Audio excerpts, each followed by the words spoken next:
he's trying to get sort of Mary, like sort of that black suit's kind of the symbiote's kind of really giving him sort of that endorphins to just be kind messing of with his head. Yeah. yeah, messing with head. And then once he kind of, so he kind of gets aggressive. So basically he goes out to the club where she's working, where Mary Jane's working with Gwen Stacy.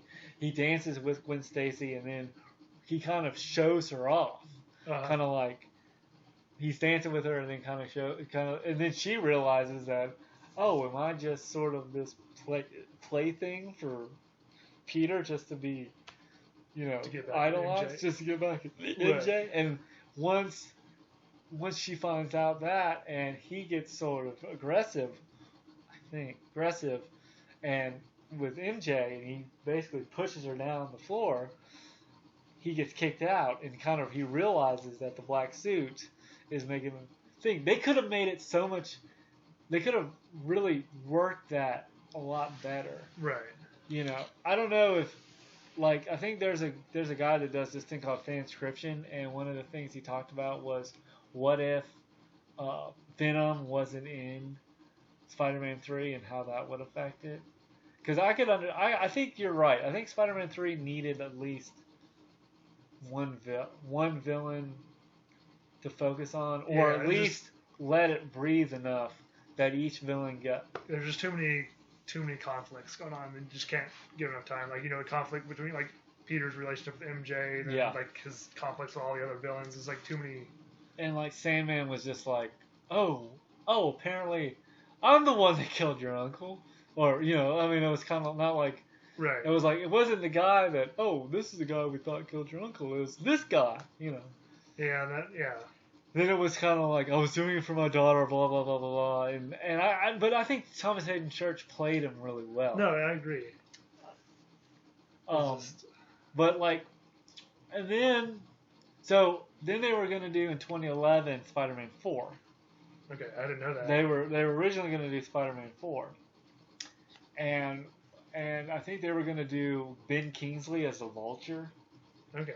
And they were going to have Bruce Campbell as Mysterio, which would make kind of sense that, there might be like a, cinematic universe in that before the cinematic universe started. But Sony, now with rights to a film, you have to use those rights in a number of years, or they go for sale or something. So like Sony has to use. So we got Amazing Spider-Man.